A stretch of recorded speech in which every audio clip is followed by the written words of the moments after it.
It's the most deadly assassin in the green seas.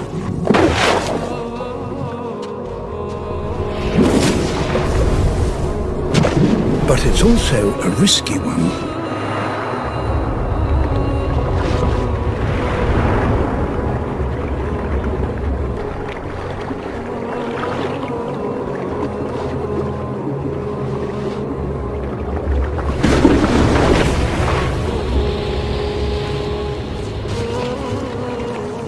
But he's not hunting just for himself.